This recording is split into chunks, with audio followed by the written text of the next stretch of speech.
ആദ്യം തന്നെ CNC ഗ്രൂപ്പിന്റെ അഡ്മിൻസിനോട്, എസ്പെഷ്യലി ഡാനിയോട്, പിന്നെ മെജോ, അങ്ങനെ പല റോസമ്മ, ഇങ്ങനെ പലരും എന്നെ ഇതിനകത്ത് എൻകറേജ് ചെയ്തു ഒരു സാക്ഷ്യം പറയുവാനും ഒക്കെ. അതിനായിട്ട് നിങ്ങളോടുള്ള നന്ദി ഞാൻ ആദ്യം പറയുന്നു. CNC ഗ്രൂപ്പ് നിങ്ങൾ കൊച്ചു പിള്ളേരുടെ ഗ്രൂപ്പ് ആണെങ്കിലും എന്നെ നിങ്ങൾ ഇതിനകത്ത് ആഡ് ചെയ്തു. അതെനിക്കും അനുഗ്രഹമായിരുന്നു.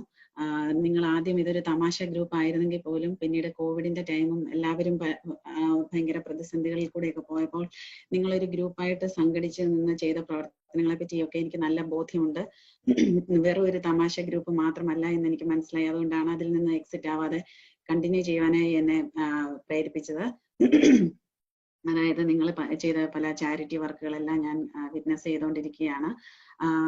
അതുപോലെ തന്നെ നിങ്ങൾ ട്രോൾസ് ഒക്കെ ചെയ്യുന്നുണ്ടെങ്കിലും അതെല്ലാം ഒരു പോസിറ്റീവ്ലി തിങ്ക് ചെയ്യാനായിട്ട് ആളുകളെ ക്ഷണിക്കുന്ന തരത്തിലുള്ള ട്രോളുകൾ തന്നെയാണ്. അതുകൊണ്ട് ഈ ഗ്രൂപ്പിന്റെ ഒരു ഭാഗമാകാൻ എനിക്കും ദൈവം സാധിച്ചതിനായിട്ടും എന്നെ നിങ്ങൾ അതിൽ ആഡ് ചെയ്തതിനായിട്ടും നിങ്ങളുള്ള നന്ദിയെ ഞാൻ ഈ അവസരത്തിൽ പറയുന്നു. അതുപോലെ എൻ്റെ പിന്നാലെ ശുശ്രൂഷിക്കുന്ന ആൻസി ആൻറ്റി എനിക്ക് എൻ്റെ സഹോദരി തുല്യമാണ്. എനിക്ക് കോവിഡിന്റെ ടൈമിൽ എന്നെ ഏറ്റവും കൂടുതൽ പ്രാർത്ഥനയിലും എന്നെ ധൈര്യപ്പെടുത്തിയത് എനിക്ക് പറഞ്ഞറിയിക്കാൻ വാക്കുകളില്ല.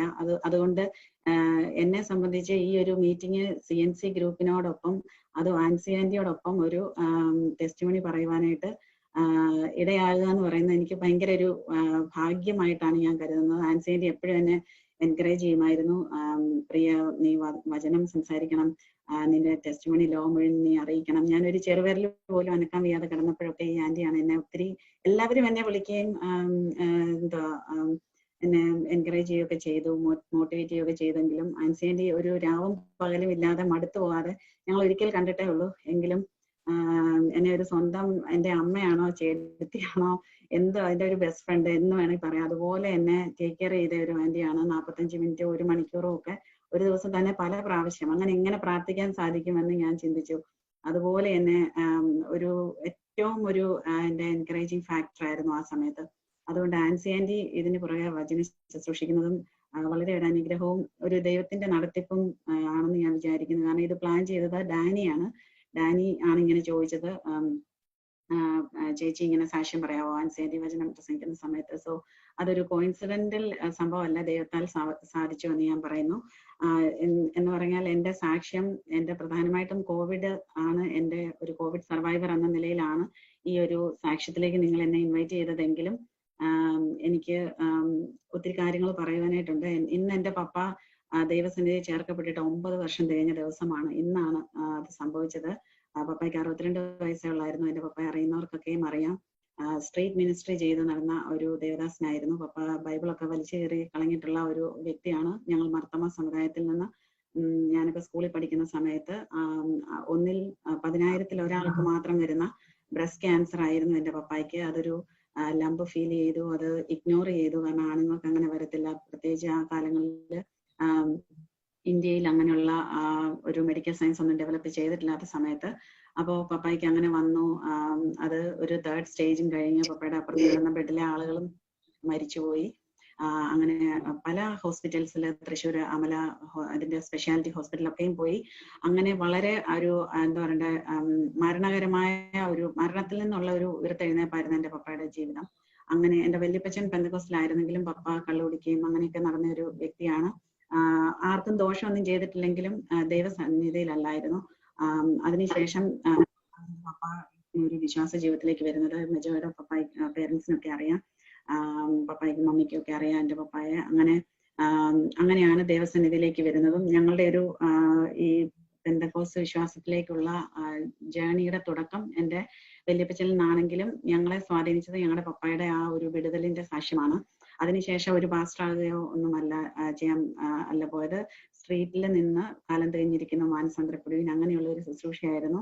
അന്ന് ഞങ്ങൾ മാർത്തമ്മയിലായിരുന്നു. പിന്നെ ഞങ്ങൾ ആ ഒരു കാരണം കൊണ്ട് ഞങ്ങൾക്ക് ദൈവം വിടുതലിന്റെ അനുഭവം ഉണ്ടായെങ്കിൽ പോലും ഞങ്ങൾക്ക് ഓരോരുത്തർക്കും വ്യക്തിപരമായ ഒരു ബോധ്യം, ഒരു കൺവിക്ഷൻ, പേഴ്സണൽ കൺവിക്ഷൻ വന്നതിന് ശേഷമാണ് ഞാനും എൻ്റെ അനുജത്തിമാരും പിന്നെ എൻ്റെ മമ്മിയും എൻ്റെ വല്യമ്മച്ചി പോലും ഈ വിശ്വാസാനുഭവത്തിലേക്ക് വരുന്നത്. അതൊരിക്കലും നിങ്ങളുടെ എൻ്റെ പപ്പായുടെ ഞങ്ങളുടെ ബന്ധുക്കളൊക്കെയും ചോദിച്ചിട്ടുണ്ട്, നിന്റെ മക്കളെ ആരും കെട്ടിക്കൊണ്ട് പോവില്ല, നീ എന്തിനിങ്ങനെ ചെയ്തു എന്നൊക്കെ ചോദിച്ചു ഒരുപാട് പഴി കേട്ടിട്ടുണ്ട് എൻ്റെ പപ്പ. അതുപോലെ 41-ാമത്തെ വയസ്സിലാണ് പപ്പയ്ക്ക് അത് വന്നത്.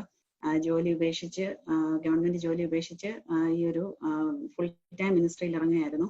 അപ്പോൾ ഞങ്ങൾ വഴിയാധാരമായി പോകുമെന്ന് പറഞ്ഞ കുടുംബങ്ങളുണ്ട്, ഞങ്ങളുടെ കൂട്ടുകാരുണ്ട്, അല്ലെങ്കിൽ പപ്പയുടെ ഫ്രണ്ട്സ് ഉണ്ട്, ഫാമിലി ഉണ്ട്. പക്ഷെ ദൈവം ഇത്രത്തോളം നിർത്തി ഞങ്ങളെ അനുഗ്രഹിക്കപ്പെട്ട രീതിയിൽ കണ്ടിട്ട് തന്നെയാണ് എൻ്റെ പപ്പായ്ക്ക് ഈ ലോകത്തിൽ നിന്ന് പോയത്. അങ്ങനെ ദൈവം ഒരു സൗഖ്യം കൊടുത്തതിന് ശേഷം വീണ്ടും പപ്പായ്ക്ക് ഇതേ അസുഖം തന്നെ. പക്ഷെ ഹിസ്കിയാവിന്റെ ആയുസ് നീട്ടിക്കൊടുത്തതുപോലെ ഉള്ള വർഷങ്ങൾ ചോദിച്ചെങ്കിലും 20 വർഷത്തിന് മേളിൽ പപ്പായ്ക്ക് ജീവിക്കാൻ സാധിച്ചു. എങ്കിലും വളരെ യങ്ങായിട്ട് തന്നെ പോയതായിട്ടാണ്. എപ്പോഴും നമ്മുടെ പിതാക്കന്മാരോ മാതാക്കന്മാരോ മരിക്കുമ്പോൾ അവർക്ക് എത്ര പ്രായമുണ്ടെങ്കിലും നമുക്കത് എത്രയും വേദനാജനകമായിരിക്കും. അത് തന്നെയാണ് ഞങ്ങളുടെ പപ്പയുടെ കാര്യത്തിൽ സംഭവിച്ചത്. സോ ഇന്ന് 9 വർഷം കഴിഞ്ഞ ഈ ദിവസം തന്നെ എനിക്ക് ഇങ്ങനെ ഒരു സാക്ഷ്യം പറയുവാനായി ദൈവം സഹായിച്ചതും ഒരു ഭാഗ്യമായി ഞാൻ കരുതുന്നു.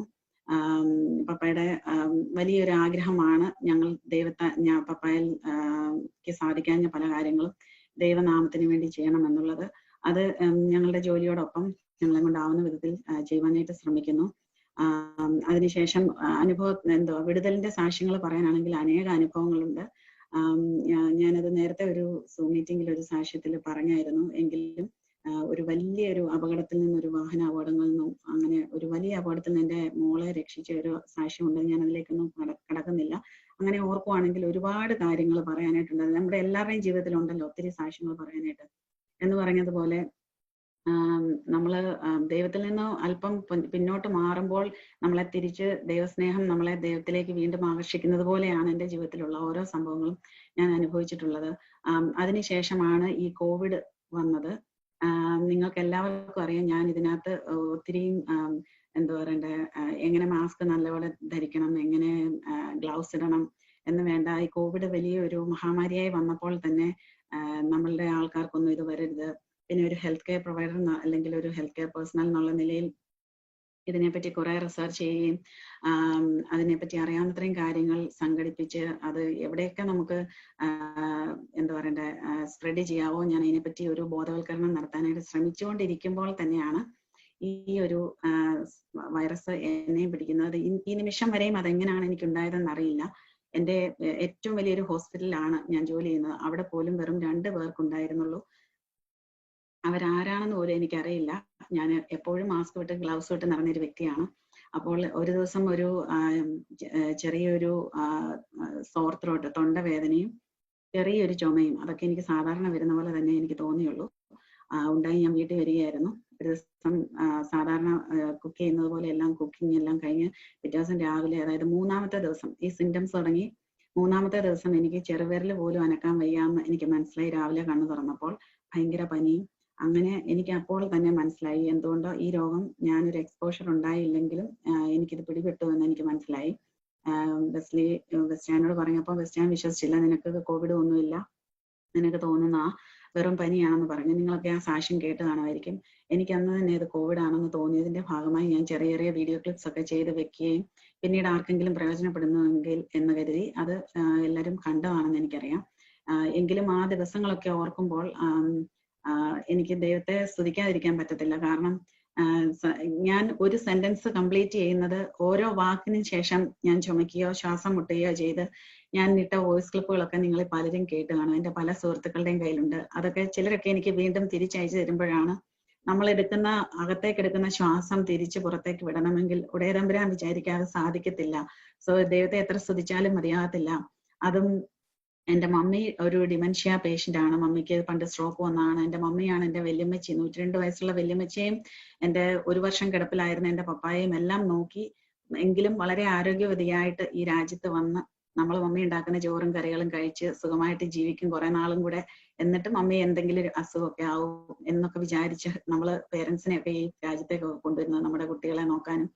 അങ്ങനെയൊക്കെ ഞങ്ങളുടെ വീട്ടിൽ സന്തോഷമായിട്ട് താമസിക്കട്ടെ, മമ്മി ഉണ്ടാക്കുന്ന ചോറും കറിയൊക്കെ കഴിക്കാമല്ലോ എന്നൊക്കെ വിചാരിച്ചു കൊണ്ടുവന്ന മമ്മി വെറും 1 വർഷത്തിന് ശേഷം തന്നെ സിക്കാകുകയായിരുന്നു. പെട്ടെന്ന് തന്നെ വീഴാൻ തുടങ്ങി. ഒത്തിരി പ്രാവശ്യം തല പൊട്ടി, ഒത്തിരി പ്രാവശ്യം തലയിൽ സ്റ്റിച്ചുകളൊക്കെ ഇട്ടു. ഇപ്പൊ മമ്മി ഒരു കംപ്ലീറ്റ് ബെഡ് റിഡൻ പോലെയാണ്. ഈ അവസരത്തിൽ എൻ്റെ ഹസ്ബൻഡ് വെസ്റ്റാനോടുള്ള ഒരു പ്രത്യേക നന്ദി ഞാൻ പറയുന്നതാണ്. വെസ്റ്റാൻ ആണ് എൻ്റെ മമ്മിയെ എന്നെക്കാൾ കൂടുതൽ ടേക്ക് കെയർ ചെയ്യുന്നത്. കാരണം ഞാൻ പിടിച്ചാലൊന്നും നിൽക്കത്തില്ല. പിന്നെ എൻ്റെ സിസ്റ്ററും ഒക്ലോമയിലുണ്ട്. അവൾ എപ്പോഴും ഓടി ഓടി വരും. ഇളയ സിസ്റ്റർ ഇടയ്ക്കിടയ്ക്ക് എല്ലാ ദിവസവും തന്നെ വിളിക്കാറുണ്ട്. സോ അങ്ങനെയുള്ള ഒരു മമ്മി ഒരു ദിവസം ഞാൻ ഇങ്ങനെ വയ്യാതെ കിടക്കുമ്പോൾ, എനിക്ക് ഒന്നും ചെയ്യാൻ വയ്യാതെ പനി കൂടി ചുമയും തൊണ്ടവേദനയും ശ്വാസം മുട്ടലും ഒക്കെ ആയിട്ട് ഞാൻ കിടക്കുമ്പോൾ ബെസ്റ്റാനാണ് എന്നെ ടേക്ക് കെയർ ചെയ്യുന്നത്, മമ്മിയും ടേക്ക് കെയർ ചെയ്യുന്നത്. അങ്ങനെ ഇരിക്കുമ്പോൾ ഒരു ദിവസം മമ്മി ഉറക്കെ പറയുക, എനിക്ക് ശ്വാസം വിടാൻ വയ്യ, എനിക്ക് വയ്യ, എനിക്കും പനിയാണ് എന്ന് പറയുന്നത് കേട്ടിട്ട് എനിക്ക് അവിടെ ഒന്നും ചെയ്യാൻ പറ്റാത്ത, നമ്മുടെ നിസ്സഹായ അവസ്ഥ, മനുഷ്യന്റെ ഒരു എന്താ പറയണ്ടേ, ഒരു മനുഷ്യർക്ക് നമ്മളെ സഹായിക്കാൻ പോലും പറ്റാത്ത ഒരു അവസ്ഥ എന്താണെന്ന് റിയലായിട്ട് ഞങ്ങൾ അനുഭവിച്ചതാണ്. അപ്പോൾ ഒരു 911 വിളിക്കാൻ പോലും എനിക്ക് കെൽപ്പില്ലായിരുന്നു. എൻ്റെ ഹസ്ബൻഡ് വിളിച്ചു. 911കാർ വന്ന് എൻ്റെ മമ്മിയെ അങ്ങേ മുറിയിൽ നിന്ന് കൈപിടിച്ച് സ്ട്രെച്ചറെ കയറ്റി കിടത്തി കൊണ്ടുപോകുമ്പോൾ എനിക്ക് മമ്മിയോട് ഒരു ബൈ പറയാൻ പോലും സാധിക്കത്തില്ലാത്ത അവസ്ഥയായിരുന്നു. കാരണം എനിക്കിതിനെ പറ്റിയും ഒക്കെ നല്ല അറിവ് അന്നേരം ഉള്ളത് കൊണ്ട് ആ സമയത്തൊന്നും ഡാളസിൽ ഒരു മലയാളിക്ക് ഒന്നും ഈ അസുഖമുള്ളതായിട്ട് നമുക്ക് അറിവ് പോലും ഇല്ല. അപ്പൊ പ്രിയാവസ്ലിക്ക് ഇത് പിടിച്ചു എന്നുള്ളത് എല്ലാവരും അറിഞ്ഞു. ഞാനത് മറച്ചു വെക്കാൻ ഇരുന്ന ഒരു കാര്യമല്ല, എനിക്കും എല്ലാവരും അറിയുന്നത് തന്നെയായിരുന്നു താല്പര്യം. കാരണം എന്തുകൊണ്ട് എൻ്റെ മനസ്സിൽ ഒരു ഭയങ്കര ധൈര്യം ഉണ്ടായിരുന്നു. പിന്നെ അനേക ഈ ആൻസിയെ പോലെയും അതുപോലെ ഞങ്ങളുടെ ചർച്ച് ഫാമിലി, പാസ്റ്ററും അതുപോലെ വിശ്വാസികളും കൂട്ടുകാര്, എൻ്റെ ഫ്രണ്ട്സ്, ഞാൻ ആരുടെയും പേര് പറയുന്നില്ല, എല്ലാവരും ഒരുപാട് എന്നെ വിളിക്കുകയും അവരെല്ലാം ആത്മാർത്ഥമായിട്ട് പ്രാർത്ഥിക്കുകയും ഒക്കെ ചെയ്തു. അപ്പൊ എനിക്കറിയാം എനിക്കിതിൽ നിന്നൊരു വിടുതൽ കിട്ടും. അപ്പൊ എൻ്റെ മമ്മിയെ ഇങ്ങനെ ആംബുലൻസിൽ കൊണ്ടുപോയപ്പോ എനിക്ക് ഒരു എന്താ പറയണ്ടേ ഐഡിയയും ഇല്ലായിരുന്നു എൻ്റെ മമ്മി ജീവനോടെ തിരിച്ചു വരുമെന്ന്. മമ്മി 2 ആഴ്ച ഹോസ്പിറ്റലിൽ അഡ്മിറ്റ് ആയി. പിന്നെ എൻ്റെ വെസ്റ്റ്ചൈനാണെങ്കിലും 2 ആഴ്ച കഴിഞ്ഞപ്പോൾ എനിക്ക് ഒന്ന് തലപൊക്കാറായപ്പോഴാണ് വെസ്റ്റ്ചൈന നല്ല സിക്കായത്. അപ്പം വെസ്റ്റ്ചൈന ഇത് കോവിഡ് ആണെന്ന്, എനിക്ക് പോസിറ്റീവ് ആണെന്ന് അറിഞ്ഞു കഴിഞ്ഞപ്പോൾ പുള്ളിയും അത് അക്സെപ്റ്റ് ചെയ്തു. പിന്നീട് പെട്ടെന്ന് തന്നെ പുള്ളിയും സിക്കാവുകയായിരുന്നു. വീട്ടിലിരുന്ന് ഓക്സിജൻ ടാങ്കിൽ കൂടെ മൂക്കിൽ കൂടെ ഓക്സിജൻ എടുക്കേണ്ട അവസ്ഥ വെസ്റ്റ്ചൈന വന്നു, എൻ്റെ മമ്മിക്കും വന്നു. അതൊക്കെ ഞങ്ങളെ സഹായിച്ച ഫ്രണ്ട്സ് ഒക്കെ ഇവിടെ ഉണ്ട്. ലിസി ആൻറ്റി ഒക്കെ എന്ന് പറയുന്ന ആളാണ് ഞങ്ങൾക്ക് അതൊക്കെ തന്നത്. അതൊന്നും എല്ലാവർക്കും അവൈലബിൾ ആയിട്ടുള്ള കാര്യങ്ങളല്ല. ആ സമയത്ത് വന്നപ്പോൾ ഞങ്ങൾക്ക് ഒരു ഉപയോഗം അല്ലെങ്കിൽ ഒരു പ്രയോജനം ഉണ്ടായിരുന്നു. ഇപ്പോൾ എന്ന് പറഞ്ഞാൽ ഇവിടെ മിക്കവാറും എല്ലാ മലയാളീസിനും ഒക്കെ ഉണ്ട്. ആ സമയത്ത് നമുക്കൊരു VIP കെയർ എന്ന് പറയുന്ന പോലെ ഒരു ട്രീറ്റ്മെന്റ് ആണ് എനിക്ക് എല്ലാവരുടെയും കയ്യിൽ നിന്ന് കിട്ടിയത്. ആർക്കും നമ്മളെ നേരിട്ട് കാണാൻ സാധിക്കത്തില്ലെങ്കിലും തങ്ങളാലാവും വിധം 1.5 മാസത്തോളം ഫുഡ് ഡോറിൽ എത്തിക്കുന്നു. അതുപോലെ ഞങ്ങളുടെ പ്രിയപ്പെട്ട കുഞ്ഞുങ്ങൾ 2 പേര് തനിയെ മുകളിലത്തെ നിലയിൽ, അവരും തനിയെ താമസിച്ച ദിവസങ്ങളൊക്കെയും ഓർക്കുമ്പോൾ ദൈവത്തോട് നന്ദിയുണ്ട്. അതേസമയം തന്നെ അതെങ്ങനെ ആ ദിവസങ്ങളൊക്കെ തരണം ചെയ്തു. എൻ്റെ ആൻഡ്രു മോൻ എന്ന് പറയുന്ന ഭയങ്കര ഹൈപ്പറായിട്ട് ഒത്തിരി അവൻ സംസാരിക്കുകയും ഓടി നടക്കുകയും ചെയ്യുന്ന ഒരു കുഞ്ഞാണ്. അവന് ദൈവം വളരെ ഒരു ശാന്തത കൊടുത്ത് അവനൊരു 1.5 മാസക്കാലം ആ മുറിയിൽ അവൻ ഒതുങ്ങി ജീവിച്ചെന്നുള്ളതാണ്. അതുപോലെ എന്തെങ്കിലും കാര്യത്തിന് പുറത്തേക്ക് വന്നാൽ അവർ മാസ്കും ഗ്ലൗസും ഇട്ട് വന്ന് ഫുഡ് എടുത്തോണ്ട് പോകും. ഡോറിൽ ഫ്രണ്ട്സ് കൊണ്ട് ഫുഡ് വെക്കും, അവരത് എടുത്തോണ്ട് പോകും. അങ്ങനെ ഞങ്ങൾക്ക് ഒത്തിരി പേരുടെ മുഖങ്ങൾ ഓടി വരുന്നുണ്ട് മനസ്സിൽ. ആരുടെയും പേരൊന്നും പറയുന്നില്ല. പക്ഷെങ്കിൽ ആ ഒരു അനുഭവം എന്ന് പറഞ്ഞാൽ 1.5 മാസം, അതൊരു നെഗറ്റീവ് ആകാൻ എനിക്ക് 5 ആഴ്ചക്ക് മേളിലെടുത്തു. എന്നെ അപ്പോൾ നമ്മൾ പ്രതീക്ഷിക്കാത്ത പലരും നമ്മളെ വിളിക്കുകയും എന്നോട്, ഞാൻ ഫേസ്ബുക്കിലും സോഷ്യൽ മീഡിയയിൽ ഒത്തിരി ആക്റ്റീവ് ആയിട്ടുള്ള ഒരു വ്യക്തിയാണ്, നിങ്ങൾക്കൊക്കെ അറിയാം. അന്നൊക്കെയും പിണങ്ങിയിരുന്നവർ, കാരണമില്ലാതെയും കാരണത്താലെയും ഒക്കെ എന്നോട് പിണങ്ങി പോയവർ വരികയും തിരികെ വരികയും പ്രിയ എങ്ങനെയുണ്ടെന്നൊക്കെ ചോദിക്കുകയും ചെയ്തൊരു പ്രത്യേക അനുഭവമായിരുന്നു. എനിക്ക് മനസ്സിലായി ദൈവം ഇത് വെറുതെ ഒന്നുമല്ല എനിക്ക് വരുത്തിയത്. കാരണം നമുക്ക് മനുഷ്യരുടെ സ്നേഹം മനസ്സിലാക്കാനും, ഒന്നും അല്ല സത്യത്തില് എന്താ പറയണ്ടേ, ഒരു ഞാൻ ഒരാളാണ് അല്ലെങ്കിൽ ഞാനൊരു വലിയ വ്യക്തിയാണ് എന്നൊക്കെ ആരെങ്കിലും വിചാരിക്കുന്നുണ്ടെങ്കിൽ ഈ ചെറിയൊരു വൈറസ് മതി നമ്മുടെ ജീവിതം മാറ്റിമറിക്കാനായിട്ട്. കാരണം നമ്മളെ ഒരു വീട്ടിലുള്ള എല്ലാവരും ഒരുപോലെ സിക്കാവുക എന്ന് പറഞ്ഞാല് നമുക്കൊരു അങ്ങോട്ടും ഇങ്ങോട്ടും ഒരു സഹായിക്കാൻ പോലും പറ്റാത്തൊരവസ്ഥയാണ്. അതിനുശേഷം എൻ്റെ മമ്മിയും എൻ്റെ ഹസ്ബൻഡും കൂടെ ഒരുമിച്ചാണ് ഒരു ഹോസ്പിറ്റലിൽ അഡ്മിറ്റ് ആയത്. അവരപ്പുറത്തെ ഇപ്പുറത്തെ മുറികളിൽ കിടക്കുന്നത്. അങ്ങനത്തെ ഒരു അവസ്ഥയൊക്കെ വരിക എന്ന് പറയുന്നത് നമുക്ക് ചിന്തിക്കാൻ കൂടി പറ്റുന്ന ഒരു കാര്യമല്ല. അപ്പോൾ ഞാൻ തന്നെയാണ് ഈ വീട്ടിൽ താമസിക്കുന്നത്. എൻ്റെ പിള്ളേർ മേളിലുണ്ടെന്നല്ലാതെ എനിക്ക് അവരെ ഒന്നും കോണ്ടാക്ട് ചെയ്യാനോ അല്ലെങ്കിൽ ഫോണിൽ കൂടെ കാണുന്നതല്ലാതെ. മോൻ്റെ 10th ബർത്ത്ഡേയും മമ്മിയുടെ 70th ബർത്ത്ഡേയും ഒക്കെ ഒരു ഹോസ്പിറ്റലിലും മോൻ തന്നെ ഇവിടെ മുറിയിൽ ഇരുന്നും ഒക്കെയാണ് ആഘോഷിച്ചത്. അതൊന്നും വലിയ കാര്യമല്ല ഈ ഒരു അവസരത്തിലെങ്കിലും ഞാനങ്ങ് പറഞ്ഞു പോവുകയാണ്. അതുപോലെ ഈ കിടന്ന അവസരങ്ങളിൽ എനിക്ക് പ്രൈസ് ആൻഡ് വർഷിപ്പ് സോങ്സും അതുപോലെ നല്ല നല്ല സാക്ഷ്യങ്ങളുടെ അനുഭവങ്ങളും, അതേസമയത്ത് തന്നെയാണ് ആ ബെഞ്ചമിൻ പാസ്റ്ററും സിക്കായിട്ട് ഹോസ്പിറ്റലായതും ഒക്കെ. അപ്പൊ നമ്മൾ പലരുടെയും പോസിറ്റീവ് സ്റ്റോറീസ് കേൾക്കുന്നതോടൊപ്പം നെഗറ്റീവ് കഥകളും കേൾക്കും. ഏറ്റവും കൂടുതൽ സമയം ഞാൻ ബൈബിള് വായിക്കുകയും ഞങ്ങളുടെ വീട്ടിൽ നിന്ന് പോയിരുന്ന കുടുംബ പ്രാർത്ഥന വരെയും, രാത്രികളിലുള്ള കുടുംബ പ്രാർത്ഥന വരെയും റീസ്റ്റാർട്ട് ചെയ്തത് ഈ ഒരു കോവിഡിന് ശേഷമാണ്. അതുപോലെ എന്താ പറയണ്ടേ, നമ്മുടെ സുഹൃത്തുക്കളുമായും നമ്മുടെ ബന്ധക്കാരുമായിട്ടും ഒക്കെയുള്ള ആ ഒരു സ്നേഹബന്ധം തിരിച്ചു പിടിക്കാനും ഒക്കെ സാധിച്ചു. മനുഷ്യൻ നമുക്കൊന്നും ചെയ്യാനായിട്ട് പറ്റത്തില്ല. അത് വെറുതെ കിടക്കുന്ന അവസ്ഥകളിലാണ് രാത്രി കാലങ്ങളിൽ, അതായത് ഇവിടുത്തെ രാത്രികളിലൊക്കെ എനിക്ക് ദേഹം വേദന കാരണം എനിക്ക് അനങ്ങാൻ വയ്യാതെ ഒരു സ്പൂൺ കഞ്ഞി പോലും കുടിക്കാൻ പറ്റാതെ കിടന്ന അവസ്ഥകൾ. കോവിഡ് പലർക്കും വന്നിട്ടുണ്ട്, പലർക്കും പല അവസ്ഥകളായിരിക്കും. എനിക്ക് ഇല്ലാഞ്ഞ ഒരു സിംറ്റംസ് പോലും ഇല്ലായിരുന്നു. എങ്കിലും 2-3 പ്രാവശ്യം ഈ വീട്ടിൽ 5 പ്രാവശ്യം ആംബുലൻസ് വന്നു. പക്ഷെ 2-3 പ്രാവശ്യം ഞാൻ ഹോസ്പിറ്റലിൽ ആംബുലൻസിൽ ER വിസിറ്റ് ചെയ്തെങ്കിലും ഒരു അഡ്മിറ്റ് ആവേണ്ട അവസ്ഥ ഉണ്ടാവാതെ ഞാൻ തന്നെ, നമുക്ക് ഹെൽത്ത് കെയർ പ്രൊഫഷണൽ ആയതുകൊണ്ട് പേടിയാണ് ഹോസ്പിറ്റലിൽ പോയി കിടക്കാൻ. അതുകൊണ്ടൊക്കെ ഞാൻ കഴിവതും അവോയ്ഡ് ചെയ്ത് വീട്ടിൽ വന്ന് ഒത്തിരി വലിച്ച് വിഷമിച്ച് ശ്വാസം കിട്ടാതെ ഞാൻ കിടന്ന ദിവസങ്ങളുണ്ട്. എനിവേ, ഞാൻ അതിലേക്ക് കൂടുതൽ ഒത്തിരിയും പറഞ്ഞു തോന്നുന്നു. അതുകൊണ്ട് എനിക്ക് ആ ഒരു അവസ്ഥകളിൽ എന്നെ സഹായിച്ച എല്ലാ സുഹൃത്തുക്കളോടും, നിങ്ങൾ പലരും എന്നെ വിളിക്കുകയും എല്ലാവരും തന്നെ ഈ സൂം അറ്റൻഡ് ചെയ്യുന്ന മിക്കവാറും എല്ലാവരും തന്നെ എന്നെ അന്വേഷിക്കുകയും ഒക്കെ ചെയ്തതാണ്. എനിക്ക് എല്ലാവരോടും പറയാനുള്ളൊരു, നമുക്ക് ഇങ്ങനെ ഒരു അവസ്ഥയൊക്കെ വരുമ്പം നമ്മുടെ കൂട്ടുകാരെ, നമുക്കൊരു കേട്ടറിവെങ്കിലും ഉള്ള ഒരാള് അങ്ങനെ ഒരു അവസ്ഥയിൽ കൂടെ പോകുമ്പോൾ അവർക്കൊരു വാക്കുകൊണ്ട് പോലും നമ്മളൊരു ഹലോ ഹായ് എങ്ങനുണ്ട്, നിങ്ങൾക്ക് വേണ്ടി പ്രാർത്ഥിക്കുന്നുണ്ട് എന്ന് പറയുമ്പോഴുള്ള ആ ഒരു വ്യത്യാസം, അത് ആ ഒരു അവസ്ഥയിൽ കിടക്കുമ്പോൾ മാത്രമേ അത് മനസ്സിലാകത്തുള്ളൂ. നമ്മളോ നമ്മുടെ പ്രിയപ്പെട്ടവരോ അങ്ങനെ ഒരു അവസ്ഥയിൽ കൂടി പോകുമ്പോൾ മാത്രമേ അത് മനസ്സിലാക്കാൻ സാധിക്കുള്ളൂ. അത് നമ്മൾ മരിച്ചാലും മറക്കത്തില്ല. അങ്ങനെയുള്ള അവസ്ഥകളിൽ നമ്മളെ കൈവിടാതെ നമ്മളെ ഓർത്തവരെയും ഒക്കെ നമ്മൾ ഒരിക്കലും ജീവിതത്തിൽ മറക്കത്തില്ല. അതുപോലെ സങ്കീർത്തനങ്ങൾ 91-ാം സങ്കീർത്തനത്തിലെ ആ വാക്യങ്ങളൊക്കെ ഞാൻ ഉരുവിട്ട് പറഞ്ഞ ദിവസങ്ങളാണ് അതൊക്കെ. നമുക്ക് ഈ ബൈബിളിന്റെ ഇമ്പോർട്ടൻസും ദൈവവചനത്തിന്റെ ആ ഒരു പ്രാധാന്യതയും, ഒരു ദേവദാസൻ നമ്മളോട് സംസാരിക്കുമ്പോൾ ഉള്ള ആ വാക്കുകൾ നമ്മൾ ഏറ്റവും ശ്രദ്ധാപൂർവ്വം കേൾക്കുകയും ചെയ്യുന്നത് ഇങ്ങനെയുള്ള ഒരു രോഗക്കിടക്കയിലൊക്കെ കിടക്കുമ്പോഴാണ്. നമുക്ക് ആ ഒരു അവസ്ഥ വരുമ്പോഴല്ലാതെ അത് മനസ്സിലാകത്തില്ല. അതുകൊണ്ട് എനിക്കിതിങ്ങനെ അസുഖം വന്നു കഴിഞ്ഞപ്പോ ഞാനിങ്ങനെ ഓർത്തു, ദൈവമേ, എല്ലാവരും ഇങ്ങനെ എനിക്കിത് എന്തുകൊണ്ട് വന്നു എന്ന് പലരും ചോദിക്കുമല്ലോ. അപ്പം എനിക്കൊരു മറുപടി ഉണ്ടായിരുന്നു. കാരണം എനിക്കൊരു അസുഖം വന്നിട്ടുണ്ടെങ്കിൽ എൻ്റെ പപ്പായ്ക്ക്, എൻ്റെ കുഞ്ഞുങ്ങൾക്കല്ല, എൻ്റെ ഭർത്താവിന്, എൻ്റെ മമ്മിക്ക് എല്ലാം വന്നപ്പോഴും എനിക്ക് ദൈവം ഓരോ പ്രാവശ്യവും, നമുക്ക് എല്ലാ ജീവിതത്തിൽ സന്തോഷമാണെങ്കിൽ നമ്മുടെ ജീവിതത്തിൽ ഒരു പ്രതിസന്ധി വരുമ്പോഴേ നമുക്കൊരു വിജയത്തിനുള്ള ഒരു മുന്നേറ്റമുള്ളൂ. അതുകൊണ്ട് ഓരോ പ്രതിസന്ധിയും വരുമ്പോൾ ഞാൻ എപ്പോഴും, നിങ്ങളൊക്കെ കാണുന്ന, ഞാൻ ടിക്ടോക്ക് ചെയ്യാറുണ്ട്, ഞാൻ സന്തോഷത്തിനുള്ള പല കാര്യങ്ങളും ഞാൻ ചെയ്യാറുണ്ട്. പക്ഷെങ്കിൽ എന്ന് വെച്ചാൽ അതൊന്നും അല്ലായിരുന്നു എൻ്റെ ലൈഫ്. ഇന്നും അതൊന്നും അല്ല എൻ്റെ ലൈഫ്. നമുക്ക് അതിലൊക്കെ അപ്പുറമായിട്ടൊരു ലൈഫുണ്ട്. നമ്മുടെ സൃഷ്ടാവിനെ ഓർക്കണം. എൻ്റെ പപ്പ എപ്പോഴും പറയുമായിരുന്നു, നമുക്ക് ഈ ഒരു ജീവിതം ചെറിയൊരു ജീവിതമാണ്. ഞാനിപ്പം ഇതെല്ലാം പറഞ്ഞു, എല്ലാം കഴിഞ്ഞിട്ട് ഇന്ന് ഞാൻ മരിക്കുകയാണെങ്കിൽ എനിക്ക് സന്തോഷമേ ഉള്ളൂ, എനിക്ക് സാറ്റിസ്ഫാക്ഷൻ ഉണ്ട്. നമ്മൾ ഈ ഒരു ലോകത്തിൽ ജീവിക്കുമ്പോൾ നമുക്ക് നമ്മളുടെ പല കാര്യങ്ങളും ഇഷ്ടപ്പെടാത്ത ആൾക്കാർ കാണും. നമ്മൾ ചെറിയ പിണക്കങ്ങളും ചിലപ്പം അവിടെ ഇവിടെയും ബ്ലോക്ക് ചെയ്തും പിണങ്ങിപ്പോയി അൺഫ്രണ്ട് ചെയ്തും ഒക്കെ നമ്മളൊരു ലൈഫ്, അത് വേറൊരു ലൈഫുണ്ട്. നമ്മുടെ ജീവിതത്തിൽ ഉപദ്രവിക്കുന്നവരെ നമ്മൾ സ്നേഹിക്കണം എന്നാണ് കർത്താവ് പഠിപ്പിച്ചിട്ടുള്ളത്. അത് ഞാൻ മാക്സിമം എൻ്റെ ജീവിതത്തിൽ പ്രാവർത്തികമാക്കാൻ ശ്രമിക്കുന്ന ഒരു വ്യക്തിയാണ്. എങ്കിലും നമ്മുടെ തലക്കടിച്ച് കൊല്ലാൻ വരുന്നവരെ ചിലപ്പോൾ നമുക്ക് അക്സെപ്റ്റ് ചെയ്യാൻ പറ്റിയില്ലെന്ന് വരും. അവർക്ക് വേണ്ടിയിട്ട് ഞാൻ പ്രാർത്ഥിക്കാറുണ്ട്. കാരണം കൂടാതെ എന്നോട് പിണങ്ങി പോവുകയും എന്നെ വെറുത്തിട്ട് പോവുകയും ചെയ്തിട്ടുള്ളവർ, അത് ഏത് തുറയിലുള്ളവരാണെങ്കിലും എന്നോട് വന്ന് സംസാരിച്ചിട്ടുണ്ടെങ്കിൽ ഞാൻ അവരെ അക്സെപ്റ്റ് ചെയ്തിട്ടുണ്ട്. പക്ഷെങ്കിൽ നമുക്ക് നമ്മളുടെ നിസ്സഹായാവസ്ഥ, അല്ലെങ്കിൽ നമ്മളുടെ ഒരു ഇന്നസെന്റ്, ഒരു നിഷ്കളങ്കമായ മനസ്സ് നമുക്കുണ്ടെങ്കിൽ ദൈവം ഒരിക്കലും നമ്മളെ കൈവിടില്ല. അത് നമ്മൾ മനസ്സിലാക്കണം. എന്ന് പറഞ്ഞാൽ ഞാൻ ഒരു വാക്യം ഞാൻ എഴുതി വെച്ചിരുന്നു. അതായത് റോമൻസ് 9:14 പറയുന്നുണ്ട്, ദൈവത്തിന്റെ പക്കൽ അനീതി ഉണ്ടോ? ഒരു നാളുമില്ല. കാരണം നമ്മൾ പലപ്പോഴും ചിന്തിക്കും, നല്ലവരായ ആൾക്കാർക്കും അസുഖങ്ങൾ വരും, നല്ലവരായ ആൾക്കാരും മരിക്കാറുണ്ട്. അപ്പം അവൻ അങ്ങനെ ചെയ്തു, അല്ലെ അവൾ അങ്ങനെ ചെയ്തു, അതുകൊണ്ടാണ് അവൾക്ക് അത് വന്നത്, ഇങ്ങനെ പറയുകയും ചിന്തിക്കുകയും ചെയ്യുന്ന ആളുകൾ നമ്മുടെ മലയാളികളുടെ ഇടയിലും പെന്തക്കോസ്തുകാരുടെ ഇടയിലും എന്ന് വേണ്ട, മനുഷ്യരായാൽ അങ്ങനെ ഒരു മനുഷ്യ സഹജമാണ്. അപ്പോൾ ഞാൻ ഇങ്ങനെ എപ്പോഴും ചോദ്യം ചെയ്യാറുള്ള ഒരു കാര്യമായിരുന്നു അത്. അപ്പോൾ ബൈബിളിൽ തന്നെ പറയുന്നുണ്ട്, ഇച്ഛിക്കുന്നവനാലുമല്ല ഓടുന്നവനാലുമല്ല കരുണ തോന്നുന്ന ദൈവത്താൽ എത്ര സകലതും സാധിക്കുന്നത്. എനിക്ക് കരുണ തോന്നണം എന്നുള്ളവനോട് കരുണ തോന്നുകയും കനിവ് തോന്നണം എന്നുള്ളവനോട് കനിവ് തോന്നുകയും ചെയ്യുന്നു.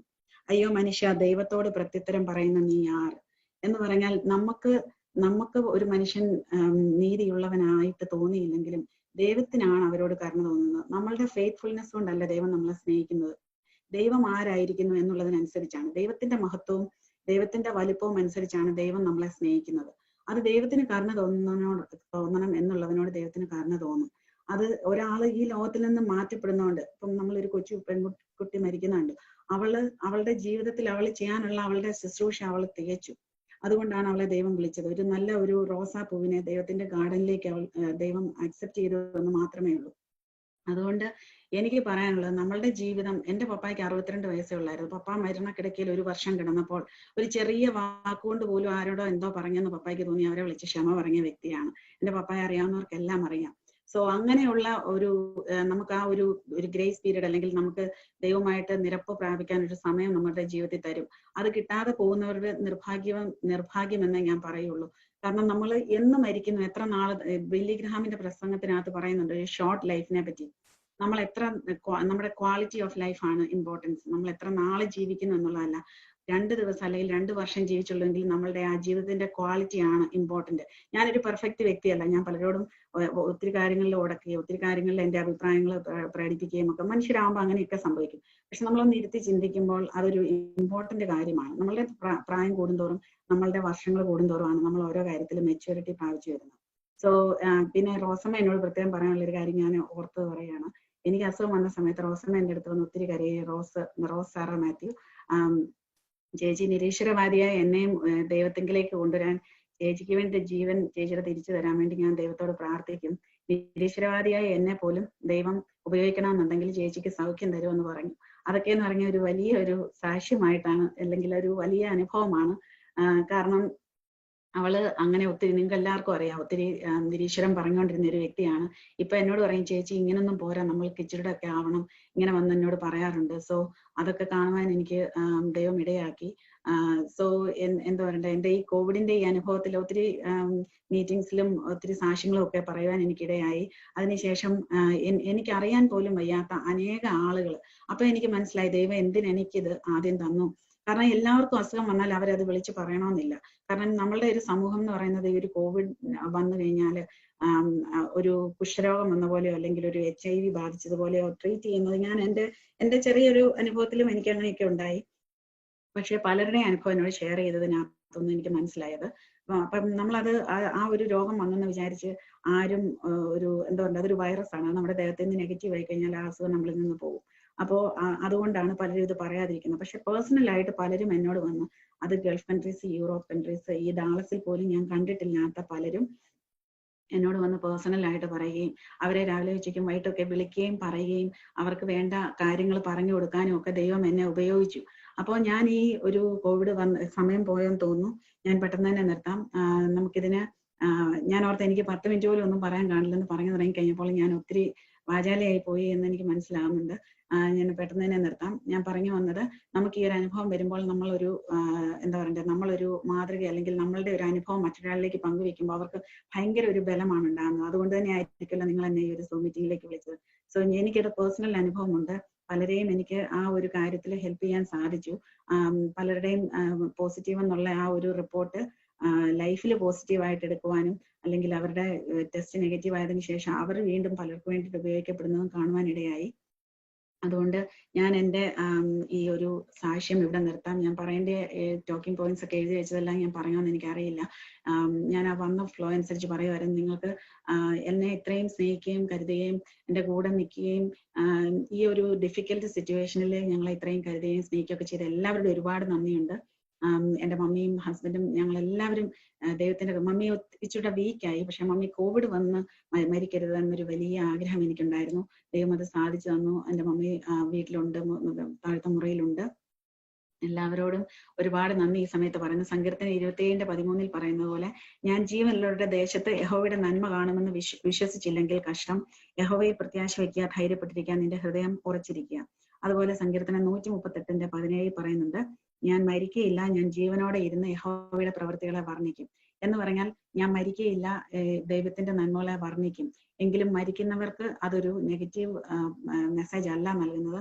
ദൈവത്തിന് നമ്മുടെ ജീവിതത്തിലുള്ള ആ ഒരു പർപ്പസ് ഫുൾ ആയി കഴിയുമ്പോൾ, കഴിഞ്ഞ ദിവസം ആരുടെയാണ്, ജസ്റ്റിന്റെ ഒരു മെസ്സേജും അങ്ങനെ ഉണ്ടായിരുന്നില്ല. നമ്മളുടെ ജീവിതത്തിലുള്ള ഒരു പർപ്പസ് ഫുൾഫിൽ ആയി കഴിയുമ്പോൾ നമ്മളെ ഈ ലോകത്തിൽ നിന്ന് ദൈവം വിളിക്കുകയുള്ളൂ. അതിന് പ്രായം ഒരു പരിധിയല്ല.